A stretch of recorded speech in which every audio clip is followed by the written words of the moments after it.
Hello, welcome to the Better Outcomes Show, where we explore the possibilities of a new healthcare. Each episode, we bring you a conversation with leaders across the healthcare industry, exploring topics ranging from new treatment techniques and interventions to novel service delivery methods and business models. And now your host, Rafi Salazar from Rehab Practice Solutions, a leader in patient engagement and retention strategy. Let's explore the possibilities of a new healthcare.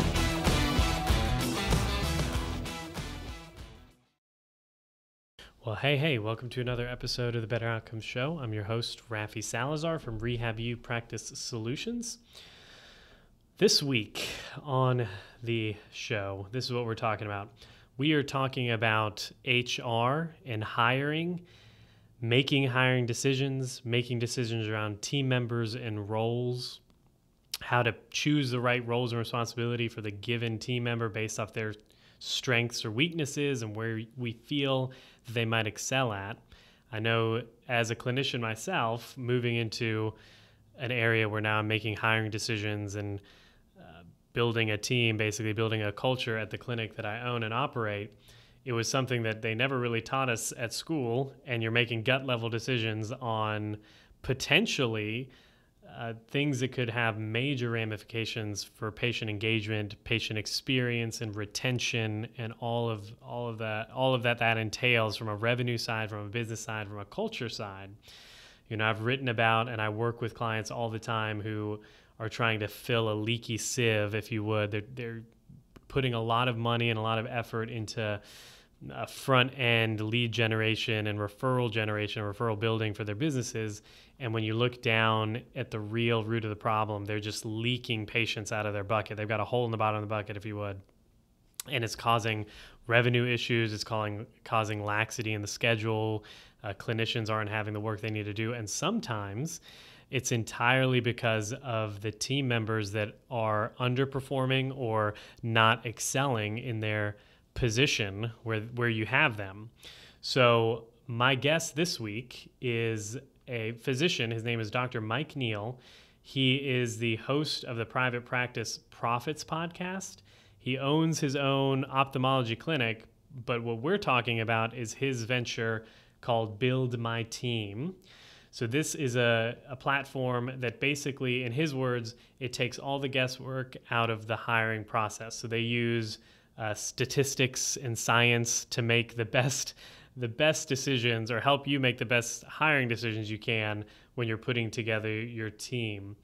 So I'm excited to talk with you and to share this interview with you, just because, again, from folks that might be clinicians turned manager or clinicians turned administrator or clinicians turned clinic owner or operator, this is one of those areas where, you know, they don't teach us a whole lot about in school, but it has huge ramifications for the quality of care you're delivering at your clinic, the engagement level of your patients, and even the retention of employees and patients in the long run. So without further ado, here is Dr. Mike Neal from Practice Profits and from Build My Team, here to talk about scientific hiring processes. Hey, Mike, welcome to the show. How are you? I'm doing great today. Thank you for having me, Rafi. Yeah, thanks for being here. For those who might not know you, just start off by telling us a little bit about yourself, your practice, and kind of what you do now. Sure. Well, I'll start off by saying I was born at a very early age. Would you like me to fast forward a little bit? Yeah. All right. I'm a practicing eye doctor in northeastern Pennsylvania, rural area, and practice with my wife. We've been in practice for about 20 years, a little over that now. And a couple of years ago, I started a company called Build My Team, and this was all surrounding and based on a process that I created where we could hire people without looking at resumes. It turns out it was so successful that in 2020, during all this COVID craziness, we replaced 80% of our team, and our net income and net profit for the practice shot way up. So that's the quick summary of what I've been up to. Holy cow, yeah. So then I guess first, talk a little bit about hiring practices a little bit, what you notice, kind of the run of the mill, what standard practice, because you already said we're not going to be screening resumes, but I'm assuming that's what most of people do, right? They only do it because there's really no other way, right? I mean, when you went through school, were you trained on how to bring team members on in your practice? Oh no, of course not. They were teaching us how to heal people, right? Right, exactly. How to cope. I mean, just all kinds of stuff. So what I created was a way that we could do that. Now, here's why it's so effective. Let me flip back to the from the doc standpoint or the practice owner standpoint, and this affects virtually all of us. We are drawn to healthcare because we like taking care of people. We're generally empathetic folks.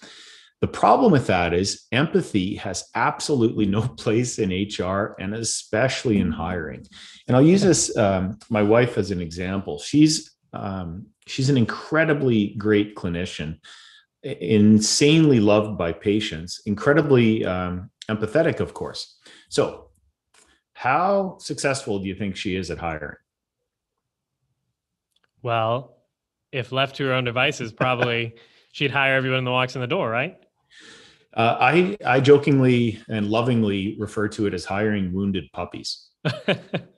Right? She wants to take care of people. She wants to genuinely help people get back on their feet, help them excel in life, all those types of things. The problem with that is you can't get anything more than mediocrity out of most of those folks. Okay, so this is a very kind of controversial approach. I'm not suggesting we hire everybody. In fact, it's the exact opposite.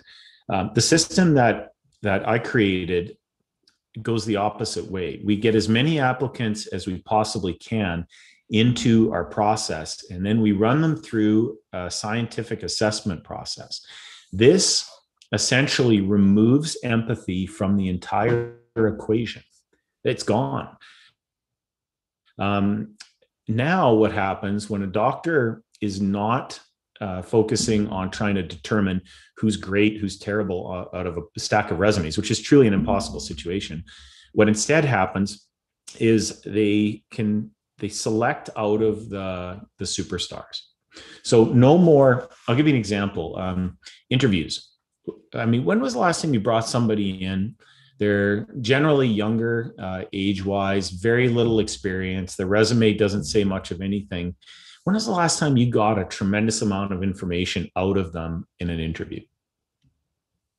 Well, I guess it depends on the way you interview, right? The kind of questions you're asking. But probably, I would assume if they're younger, they're going to be a little nervous. They're probably not going to share as much, right? Or they get tongue-tied. Absolutely. And all the above. That's the issue that they face. They are generally intimidated in an interview. A doctor or a healthcare professional, especially if it's the practice owner, is interviewing them. They really don't say much.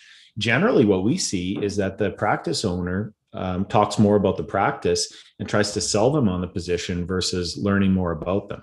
And so you end up in a situation where you can't possibly be successful. You will only get great people by slightly better than random chance. That's what we see hiring looking like in private practice in America. Yeah. Well, tell me a little bit about, so you said something that kind of makes me, my kind of flags go up here. So you said we're removing empathy out of HR, removing empathy out of the hiring process. Isn't that like a not a negative or what's the word I'm looking for? You're saying that there are some people that we're only getting mediocrity out of. That's a kind of a dull way to view the world, right? Or has that been like what you see as the truth? And if it's is there any way to pull people out of that? Absolutely. As far as a dull way to view the world, the vast majority of people who apply for healthcare positions don't necessarily want to take care of people. Now, stop and think about that for a second. The core reason they're applying is they want an incredibly stable job. They know that healthcare is going to be around no matter what. And if that was a strong requirement before COVID, now in a lot of places in the country, healthcare was one of the few industries allowed to stay open during the pandemic. Um, the folks that are applying are looking for something different than what the practice owner thinks they're looking for. And so we acknowledge that. There's nothing wrong with them applying for these positions. Of course, that's perfectly fine. And whether or not they're a superstar for healthcare is immaterial to whether or not they're a fantastic person. We're looking for very specific strengths and talents that people bring to the table for healthcare. Okay. Healthcare is at its core purest principle when you're in med school or in your training. Most people think of healthcare as we just get to take care of people. They don't realize there's billing issues, there's HR issues, there's patients not understanding their insurance. There's an incredibly stressful average day for most people. That's what private practice healthcare is at its general core. So we recognize that, and we bring people on who enjoy that type of situation, that naturally they are using their strengths and talents every single day. They really don't think that it's much of a big deal, in fact. Yeah. Well, that makes a whole lot more sense. You're basically just saying it's a mismatch expectations or even a mismatch skill set that you're trying to avoid, right? Like there's some people that might be a great, I don't know, office manager for a construction company or something like that. Those skill sets don't transfer into being a front office manager for a healthcare practice, right? Exactly. In fact, there's a Stephen Covey quote that I absolutely love. Most people spend their whole lives climbing the ladder of success, only to realize when they get to the top, the ladder's been leaning against the wrong wall. Yeah. Right. And so that I experienced this for the better part of 2 decades and stopped about 3 years ago and said, there has to be a better way. So I looked at how Disney was hiring, how Ritz-Carlton, the Four Seasons, those types of organizations, how did they get such incredible customer service, and took their approach, customized it for healthcare. And that's essentially what Build My Team grew out of. Yeah. So it sounds like it's a little different, right, than the traditional way. Because even hiring in my own small practice, it's, like you said, they don't train us how to do this in school. No. So it is almost like you're poking around in the dark, like, oh, what question should I ask? How should we do it? All that kind of stuff, right? Exactly. And what you realize when there's an alternative approach is that the interview and the resume process themselves are flawed. So, for example, after in our practice, when somebody gives their notice or decides to move, or they live with their parents move, whatever the reason might be, when they leave, I don't have sweaty palms anymore. I'm not having an anxiety attack. What I realize is that as odd as this may sound, I realize that when a person leaves, it's essentially our opportunity to upgrade that person. So here are the things that went really well with this person. Here are the things that need some room for improvement. This is a little bit like we'd like to go in a slightly different direction for this particular position. And then we make sure that when we're hiring or when the candidates are applying, we make sure that those qualities that we're looking for are actually in that person. And that's all done through scientific assessments. Okay. So is it AI, some kind of algorithm? How are you doing that? We have, I'll give you an example. So we first off measure their mindset. Most of the people, as I said earlier, who apply for healthcare positions, they don't have a healthcare mindset. So we're looking for essentially 10 specific qualities about a person that constitute a healthcare mindset, meaning that they're going to be successful in healthcare. And we've all hired people who, they're just fantastic in an interview. Everything's going great. They're humming along for the first couple of weeks. And then maybe 2 or 3 months in, boom, they just up and leave. That, I would argue, is because they don't have the proper healthcare mindset. It's just incongruent with who they are. So we start off with a mindset. Next thing we do is we measure their speed of learning. I mean, that's pretty obvious. We want folks who learn really quickly. think of a day in healthcare that you've had where nothing changed. Right, exactly. We both just start laughing. It's not even baked into the equation, right? So the folks who join the healthcare team have to be able to learn quickly because it never stops. We're also looking for really critical performance factors like are they warm and friendly with patients, or do they follow procedures and policies constantly? If they don't have those two qualities, how can they possibly be successful? We're not looking for somebody who's going to reinvent the wheel every time they see a new patient. You can't do that. I can't imagine what the charts would look like if somebody was doing things that inconsistently. So we're also looking for things like, can they handle extended routine? Can they handle details and paperwork? What's their follow-up like? How about stress? I mean, stress, as I mentioned earlier, that's just enormous. And on the provider side, we're so indoctrinated to going to work, going to the practice and not even realizing it. But for folks who haven't essentially dedicated their lives to caring for people, stress is a big factor. So we're measuring all of that and making sure that they have the qualities that we need before they're even recommended to the practice. Yeah, no, that's great. I do want to back up and say, so you mentioned that when someone leaves, you don't get stressed about it. You'd look at it as an opportunity to upgrade that position. Yeah. What a corny statement, right? Well, yeah, but I mean, the mindset is great.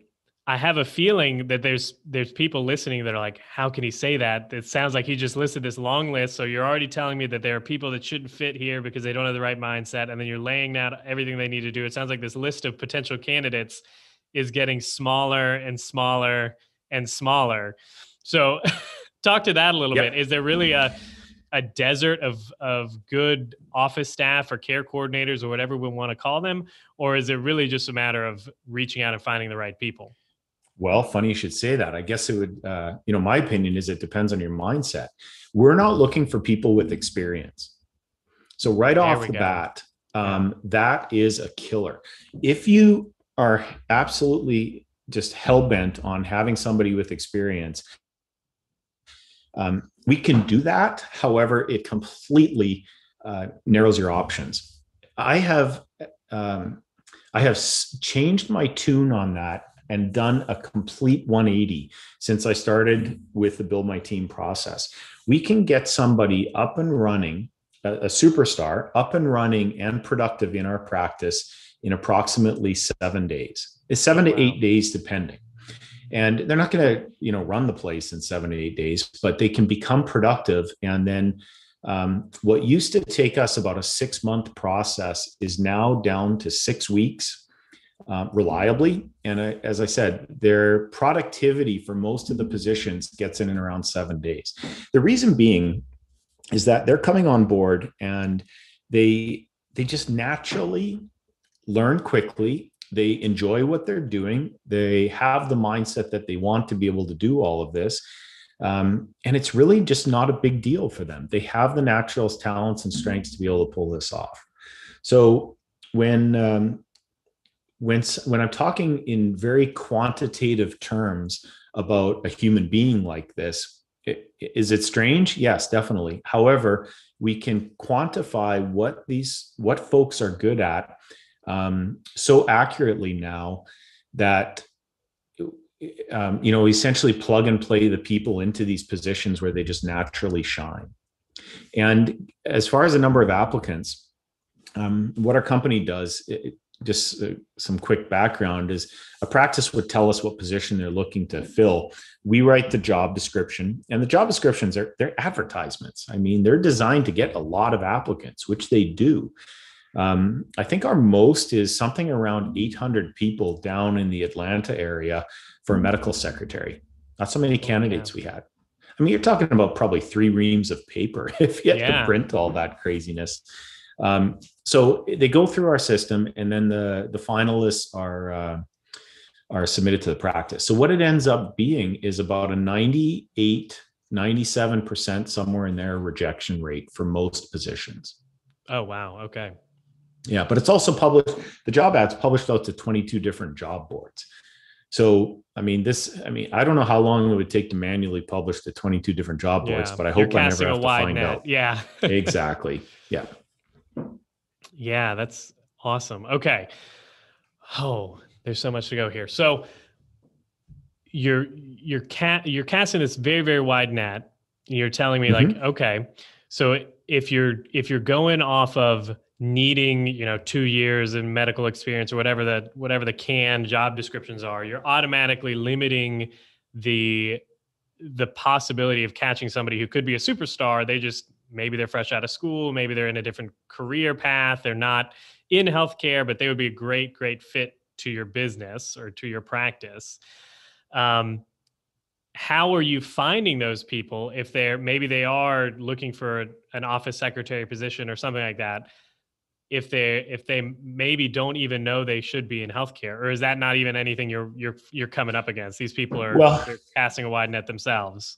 they're applying, like I said, primarily for the stability of the position, and that was the case before COVID. So I'll Yeah. give you an example, some examples from our practice. Our optician, the one of the two that handles glasses, she used to be a bartender. Our front desk person was she did music. She's got a master's in music. Our technician, one of them used to work for a dental practice, so that's about as close to experience as you can have. But she's just fantastic. We have another one who used to be a customer service manager at Kohl's, so retail, nothing to do with healthcare. We have one who's a student. We have another one who she was actually our front desk person. This was years ago, and she was really not great at it. She was terrible, in fact, I could say. She couldn't collect money from patients. So we've all, on the doc side, this is a bit of a nightmare, but she couldn't collect money. And after we ran her through the Build My Team assessments, what we found is that she was so high in empathy that she wouldn't collect the money. ask, huh? Yeah. Right. I mean, if a person rolled into our practice driving a Ferrari and said they couldn't afford a $10 copay, she was fine with that. So what we ended up doing is changing her position to a patient coordinator. And now she books all of our patients for surgery or referrals. And this woman is phenomenal at her job. She takes every patient as if they're her own family member and makes sure that they get incredible care. Out of the hundreds of people we've sent for referral care, you're looking at over 99% actually show up and go through with the care. Oh, wow. It's off the charts. Really good. But again, she was in a position that was asking her to be somebody she's not. So we moved her into a position that she's just naturally good at, and she's just perfect for it. I wouldn't change a thing. Yeah. Which is almost like that idea of you get somebody in, you find their right seat on the bus, right? Like I would almost think that that's from an organizational standpoint, when I think about the true value that I as an owner, or I as an administrator bring to the team, like that's it, right? Like making sure your team is humming along smoothly, that people are in the right roles, that everybody is functioning or performing at their best, wouldn't you say? That's exactly it. However, you're never going to get to that point if you're not bringing the right people on in the first place. Yes. Okay. So look at the sports analogy. You've got, I'm a big hockey fan. So let's say, for example, you've got all these hockey players or NBA players, and the coach is always responsible for the performance of the team. Well, that's great, but let's back up for a second. How many terrible hockey players or terrible basketball players are there in the NBA and NHL? Oh, I don't know.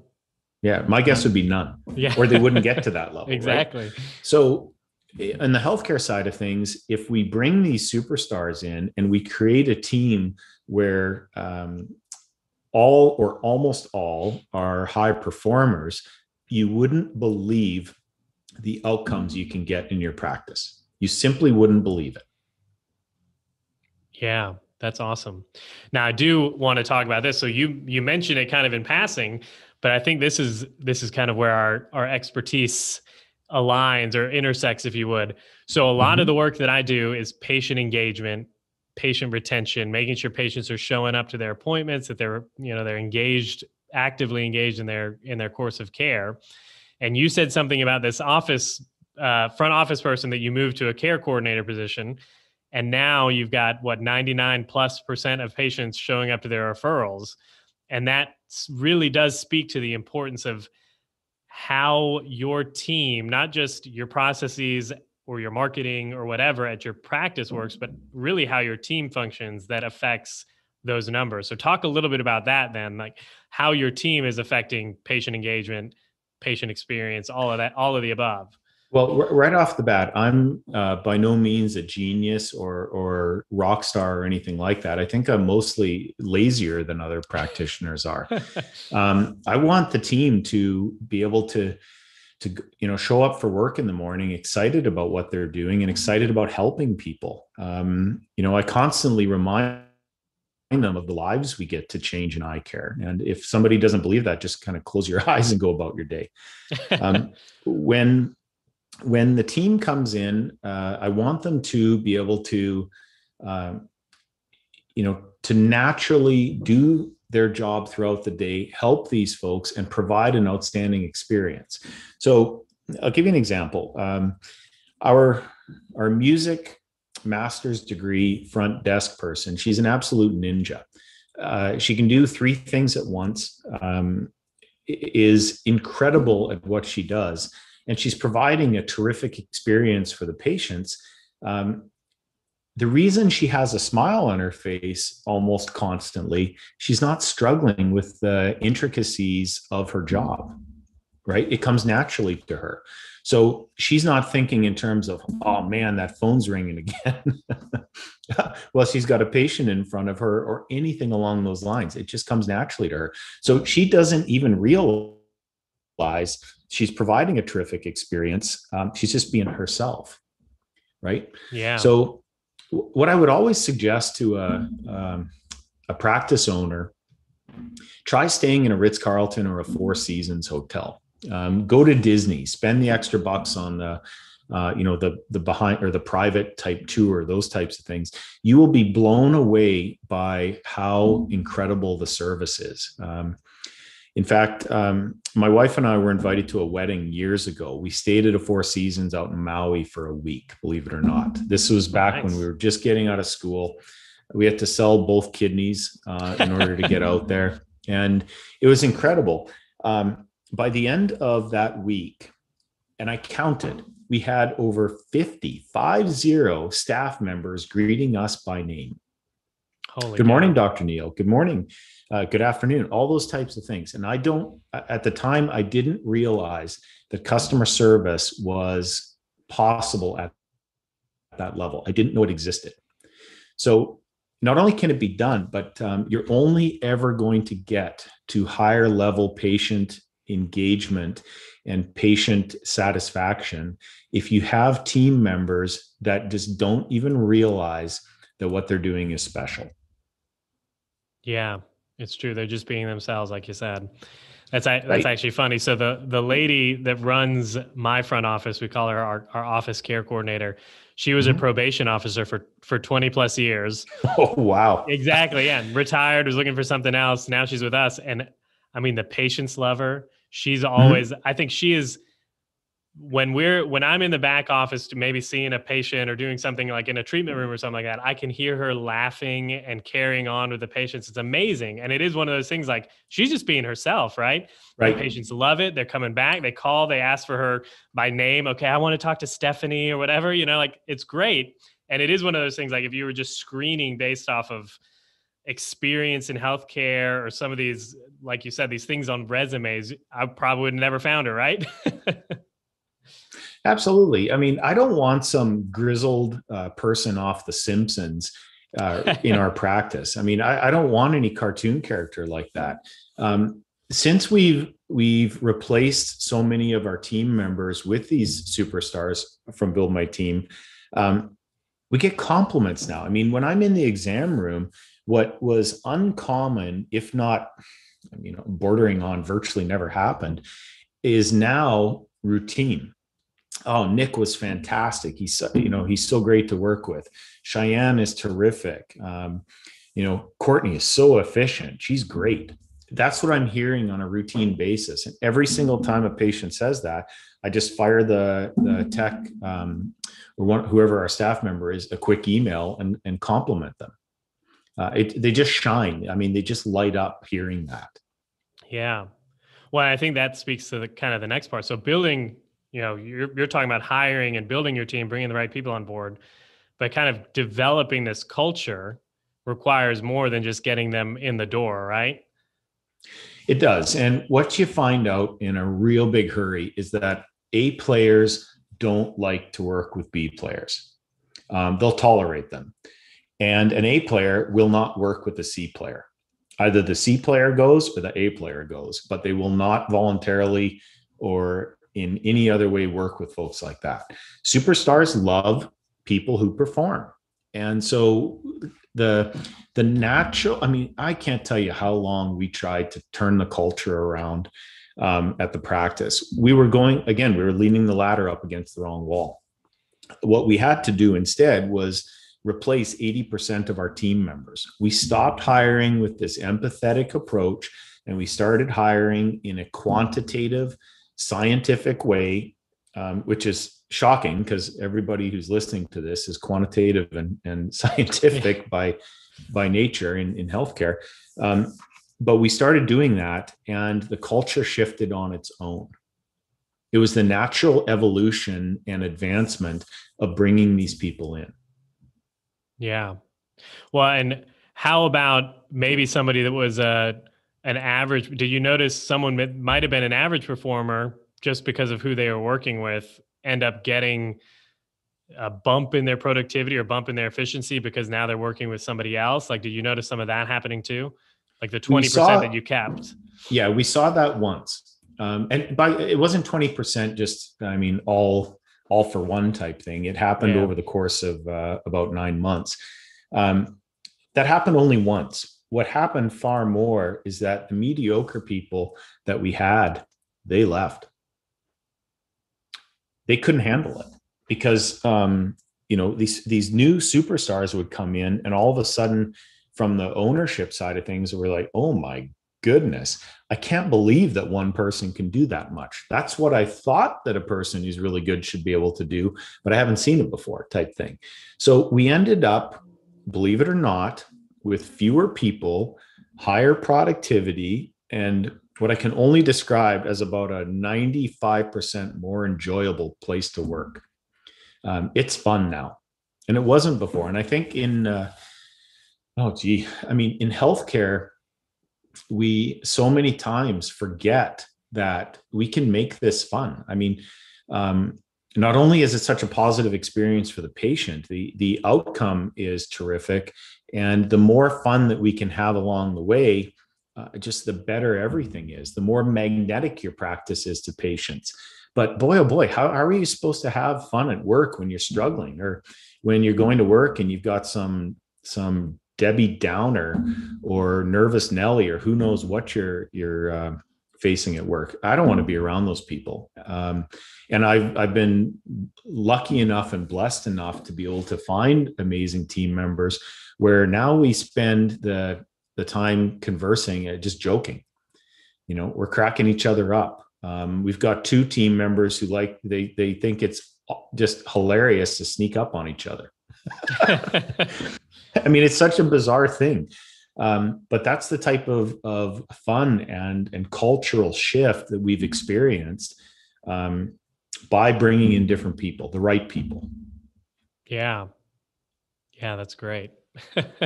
It's fun to go to work again. Yeah, and that's what you want, right? Yeah.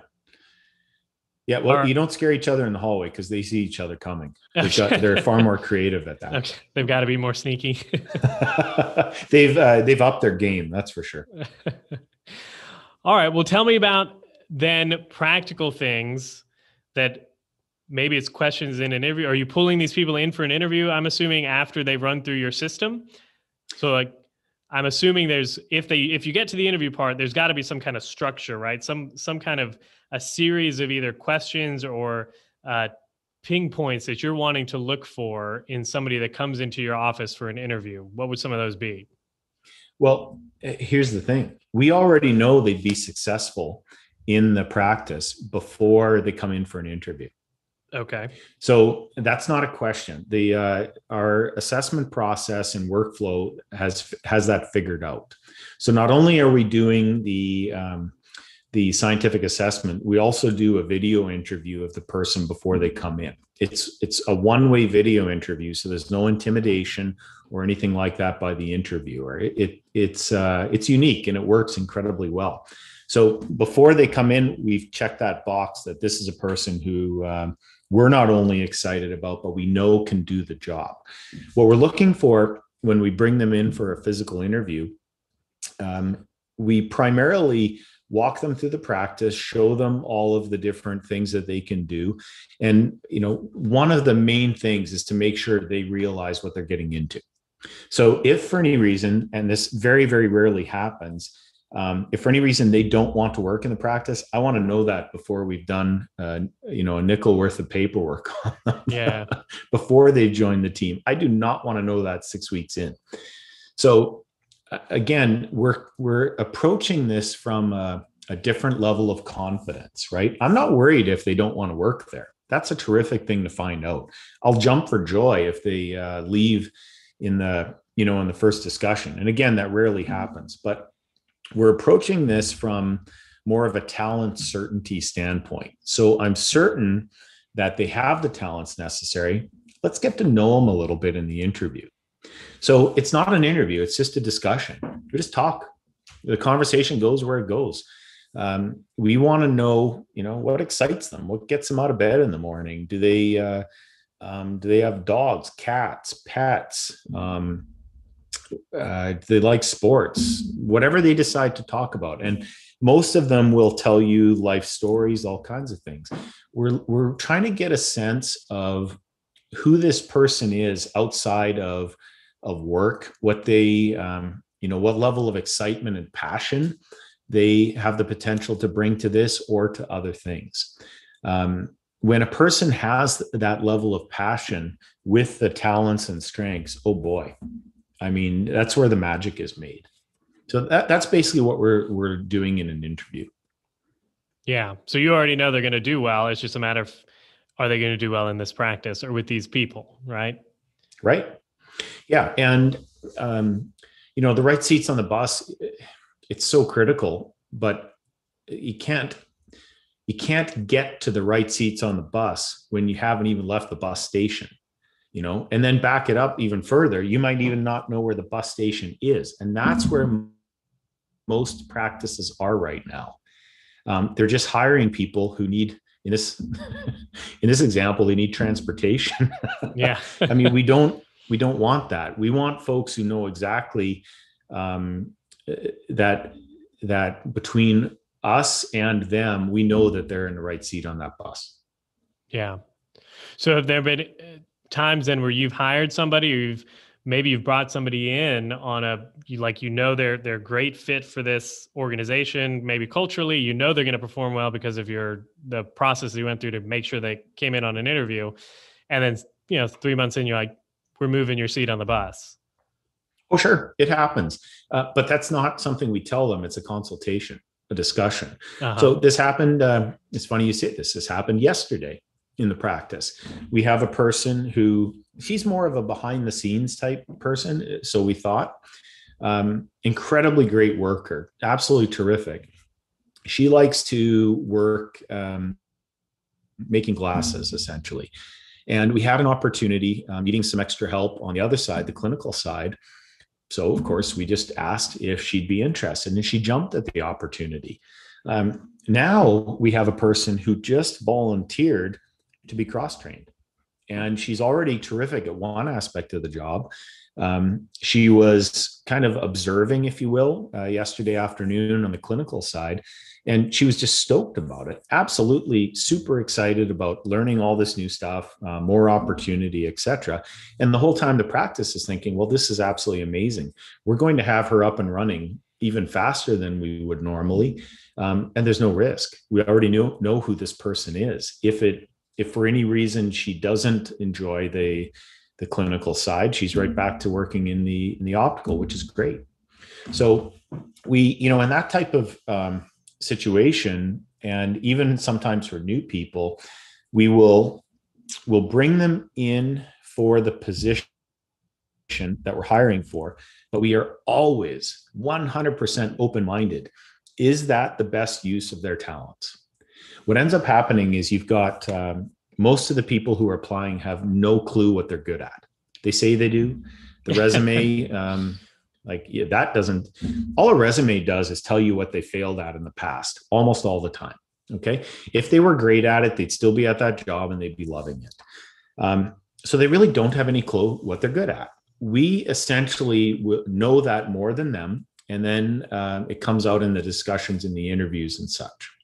So let's say, for example, if we have an open position on the clinical side or on the optometry or the optical side or anything along those lines, we just basically know they'll be a superstar at both because they have all the qualifications. All the strengths and talents that we need. But which would they absolutely love? That's the key. You put them in, if there's two positions, one they like and one they love, go for the one they love. You'll have more success with them than you could possibly imagine. Yeah. Okay, great. Well, we're getting near the top here.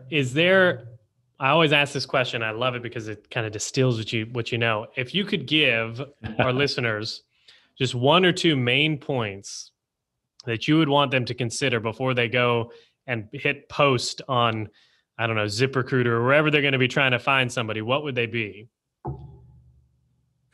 Well, the process that they're using right now will only produce the results that they're used to getting.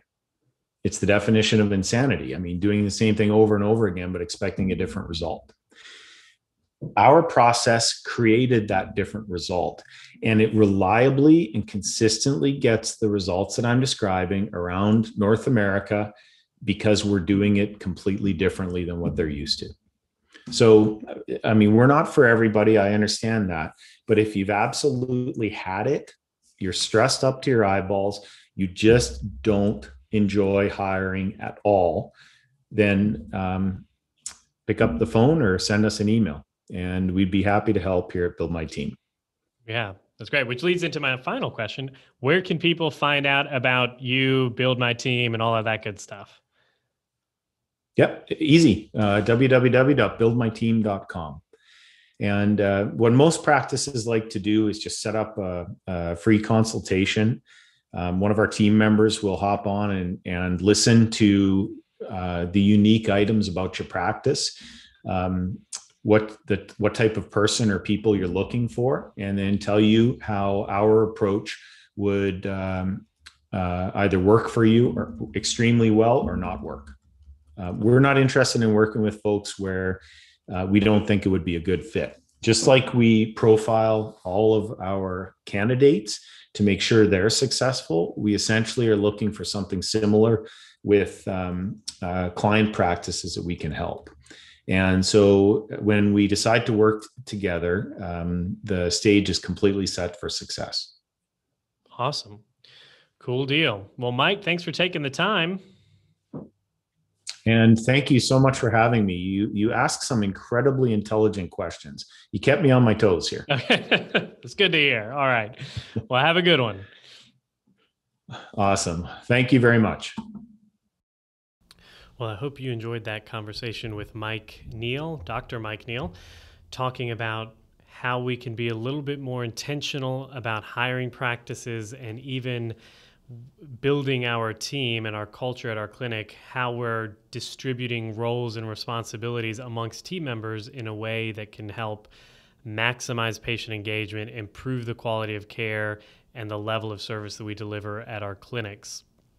one of the things that now listening back to this interview after a couple months of doing it and listening to edit it, one of the things that Dr. Mike said that kind of resonates with me, just because I'm working through this right now with a couple of things, is he says, A players don't like to play with B players, and you want to build a culture that self-selects out of those, right? You want a culture at your clinic that those who are inclined to underperform or those who are not a fit culturally will self-select out, either in the hiring process, hopefully in the hiring process, but sometimes it happens while they're, after they've become a team member, after they're part of the team and working in the clinic.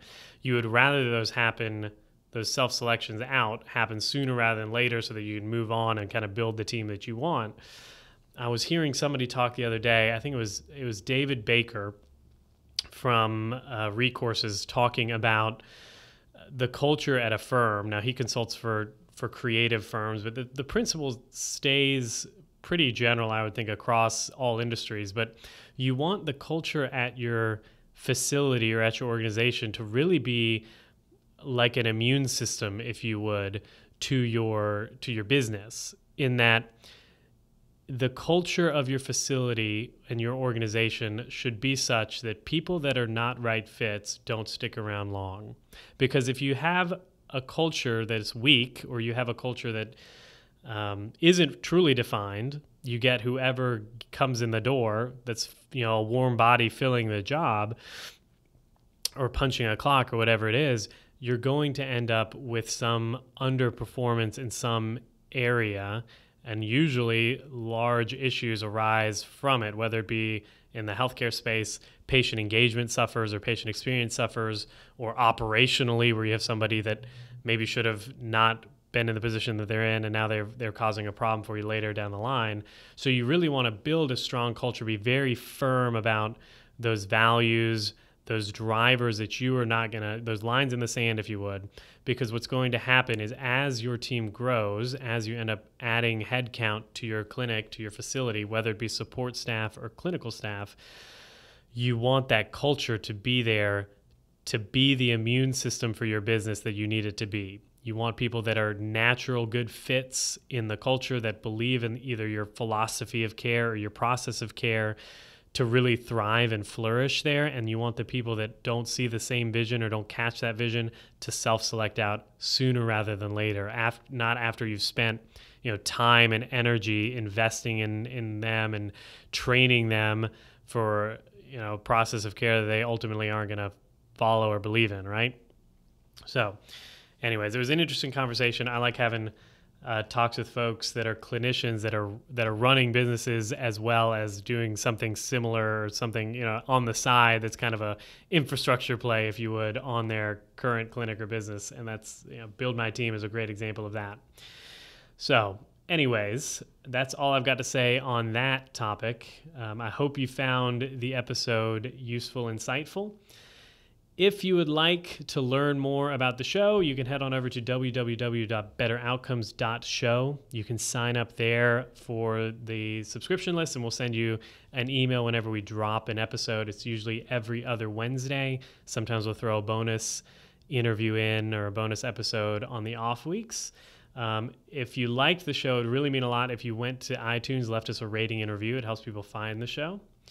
And if you own, operate, administer, or manage a healthcare facility, healthcare system, or a healthcare clinic, private practice, and you want a system that helps you bring in more patients, retain them throughout their course of care, and create uniquely impactful patient experiences, then I would encourage you to check out our process, the Ultimate Patient Experience Blueprint, Mastering the Patient Relationship Cycle. So as we know, happy, satisfied patients are the lifeblood of any practice, clinic, or health system. It's what ensures patients show up to their appointments, that they're engaged during treatment, and even that they refer their friends, neighbors, dog walkers, whatever, back to your clinic and your services.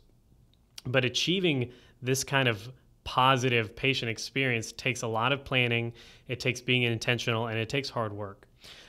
Through the program, the Ultimate Patient Experience Blueprint, we help you craft a strategy to deliver amazing patient experiences in your clinics at all levels of the patient relationship cycle.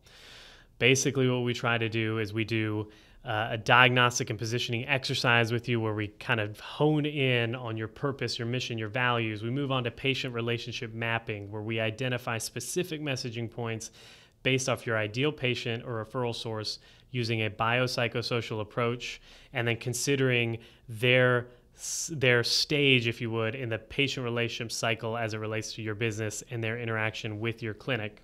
We then move on to strategies for lead generation and patient retention and process of care strategies. And then we talk about process and value. So developing defined standard processes relating to implementing everything that we do on the first 3 phases. If you want to learn more about that process, you can head on over to www.rehabupracticesolutions.com/UPE.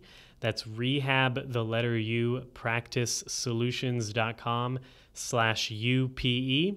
Or you can shoot us an email at support@rehabupracticesolutions.com. Until the next time, guys, be safe, be healthy. I will talk to you then.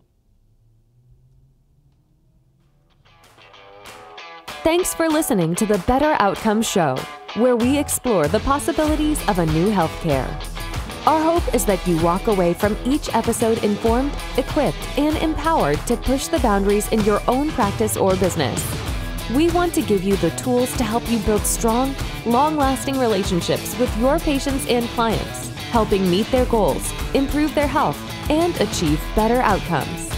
Learn more at www.rehabupracticesolutions.com. We'll catch you on the next episode.